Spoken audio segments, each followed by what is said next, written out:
भारतीय सिनेमा ने ऐसा दौर भी देखा था जहां दक्षिण भारत में एक अभिनेत्री ऐसी रही जिसने अकेले अपने बूते ना जाने कितनी फिल्मों की नैया पार लगा दी। नाम था विजय लक्ष्मी। लेकिन विजय लक्ष्मी के चाहने वाले का तब आया जब फिल्मों में इन्हें नाम मिला सिल्क स्मिता। इन्होंने मात्र 17 साल के अपने फिल्म करियर में ही 450 से ज़्यादा फिल्मों में काम करके तहलका मचा दी। 23 सितंबर 1996 में अपने घर में या पंखे से लटकी हुई पाई, या कैसे कम उम्र में हो गई थी इनकी शादी, क्यों गरीबी के चलते छोड़नी पड़ी थी पढ़ाई, क्यों बड़ी गाड़ी देखने का बदला मन में मना लिया था, काम मिलते ही बन गई या आइटम क्यून, एक गीत के लिए 50,000 रुपया क्यों लेती थी, क्यों बुरे प्रताप के चलते छोड़ दिया था ससुराल। तो आज इन्हीं के बारे में हम लोग जानेंगे इस वीडियो में, तो वीडियो को लास्ट तक बने रहिएगा। तो चलिए वीडियो को स्टार्ट करते हैं। सिल्क का जन्म 2 सितंबर 1960 को आंध्र प्रदेश के एक गरीब तेलुगु परिवार में हुआ था। सिल्क स्मिता, जिनका असली नाम था विजय लक्ष्मी वांडलपति था। जब भी बात साउथ की किसी बोल्ड हसीना की आती है तो एक्ट्रेस सिल्क स्मिता का नाम लिस्ट में सबसे ऊपर गिना जाता है। जी हाँ, सिल्क स्मिता साउथ सिनेमा का बेहद कंट्रोवर्सी एक्ट्रेस माना जाती है। इनकी मां और पिता काम करके किसी तरह अपना और अपने बच्चों को भरण पोषण करते थे। थोड़ी बड़ी होने पर एक सरकारी स्कूल में सिल्क का दाखिला करवा गया ताकि वह पढ़ लिख कर कुछ किताबी ज्ञान और दुनियादारी सीखे।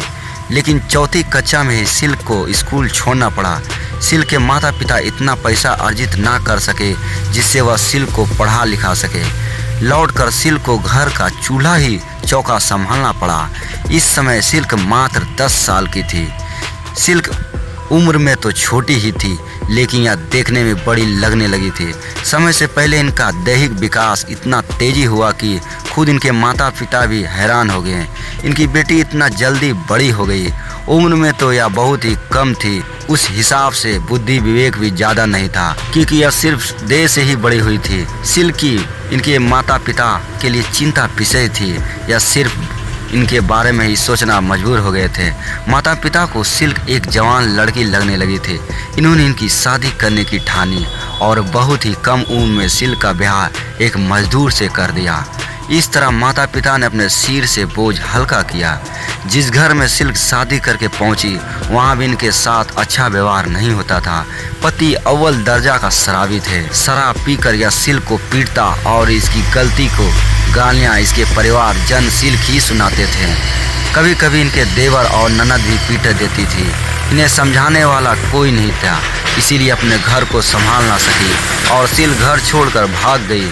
सीधे चेन्नई पहुंच गई, जहां पहुंचकर इन्होंने दक्षिण भारतीय फिल्म की एक अभिनेत्री यहां नौकरानी काम करने लगी। सिल्क बचपन से ही फिल्म देखने की बहुत ही शौकीन था। जब इन्होंने फिल्म देखने का मौका मिलता या अपनी दुनिया को छोड़कर उस फिल्म दुनिया में कहीं खो जाती। इस अभिनेत्री के घर एक नौकरानी के रूप में काम करने का मौका सिल्क ने इसीलिए नहीं छोड़ा क्योंकि इनकी भी इच्छा कुछ ऐसा ही करने की थी। सिल्क ने घर के काम भी बचपन से किया करते थी। इस अभिनेत्री को घर को भी सिल्क ने बहुत ही अच्छे से संभाला। अब सिल्क उस अभिनेत्री की निजी काम में भी हाथ बढ़ाने लगी थी। यहाँ तक उस अभिनेत्री का मेकअप करके उसे तैयार करने का काम भी सिल्क ने ही करना शुरू कर दिया। यह काम करने का सिल्क को एक फायदा और मिल रहा था, वह उस अभिनेत्री से मिलने आने वाले फिल्म निर्माता निर्देशक से भी जान पहचान बढ़ने लगी। एक दिन एक जाने माने फिल्म निर्माता की गाड़ी देखकर सिल्क बहुत ही प्रभावित हुई और वह दूर से खड़े होकर उसे निहारने लगी। इस पर इनकी मालकिन ने तंज कसते हुए कहा कि इस बड़ी गाड़ी को देखकर कहीं उसमें बैठने का सपना तो नहीं देख रही हो। अपने मालकिन की बात सिल्क को अच्छी नहीं लगी और उन्होंने पलट कर जवाब दिया कि वह एक दिन ऐसे गाड़ी में जरूर बैठेगी और वह गाड़ी खुद उनकी ही होगी। सिल्क ने फिल्मों के लिए ऑडिशन देना शुरू किया और किसी एक्टिंग स्कूल तो गई नहीं और ना ही उन्होंने कोई अभिनय सीखा, बस ऑडिशन देकर ही चीज़ों को धीरे धीरे सीख रही थी। इन्होंने एक फिल्म के ऑडिशन में ही कुछ इस तरह का कामुक अदाएं दिखाएं कि उन्हें उस फिल्म में एक आइटम नंबर करने के लिए ले लिया गया। सिल्क की अदाएं काम कर गई और धीरे धीरे इनके पास आइटम नंबर के लिए कई फिल्म ऑफर आने लगे। कुछ ही समय में सिल्क अपने समय की दक्षिण भारतीय सिनेमा की आइटम क्वीन बन गई। इनका आकर्षण इतनी तेजी से इतना बढ़ गया कि एक फिल्म को हिट कराने के लिए इनके लटके झटके ही काफ़ी थे।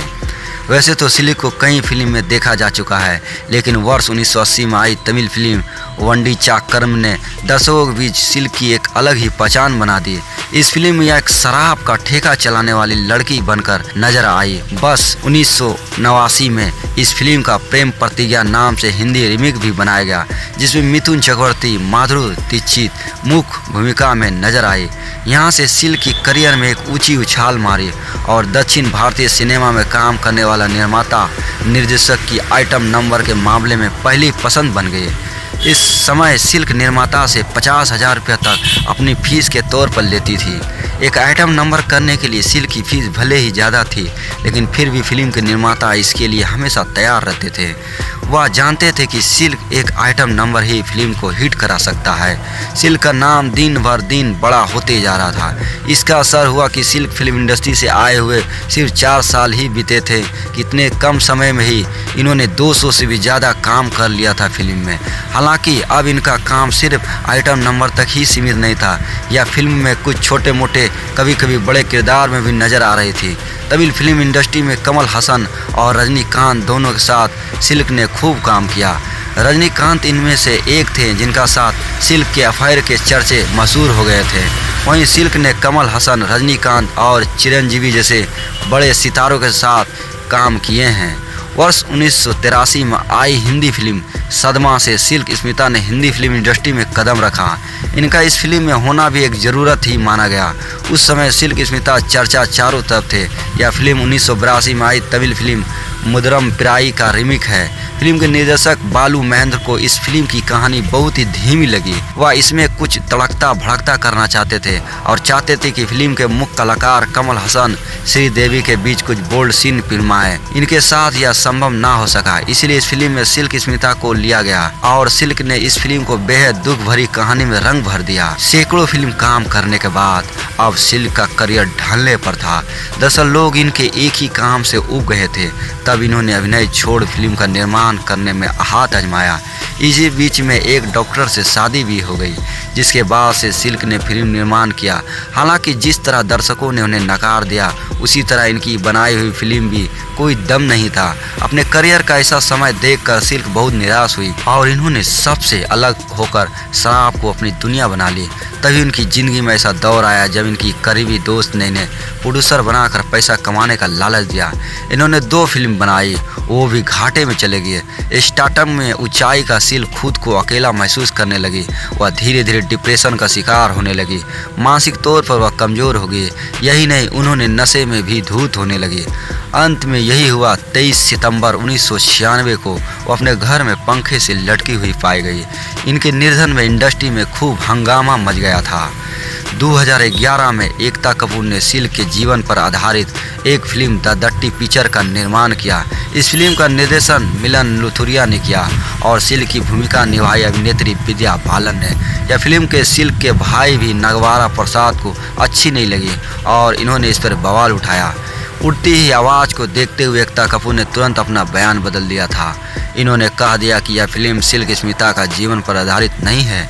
इसके बाद कन्नड़ भाषा में भी द डर्टी पिक्चर सिल्क सकत होट नाम की एक फिल्म बनाएगी, जिसमें सिल्क का किरदार पाकिस्तान अभिनेत्री बीना मलिक ने निभाया।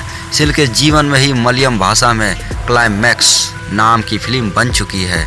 इस फिल्म में सिल्क के रूप में सना खान नजर आई थी। ये थी सिल्क स्मिता की पूरी बायोग्राफी। कैसा लगा आप लोग को ये वीडियो? तो वीडियो को अगर अच्छा लगा होगा तो वीडियो को लाइक कमेंट शेयर जरूर कीजिएगा। तब तक अपना आप लोग ख्याल रखिएगा। फिर मिलते हैं एक नए वीडियो के साथ। तब तक अपना ख्याल रखिए। जय हिंद, जय भारत।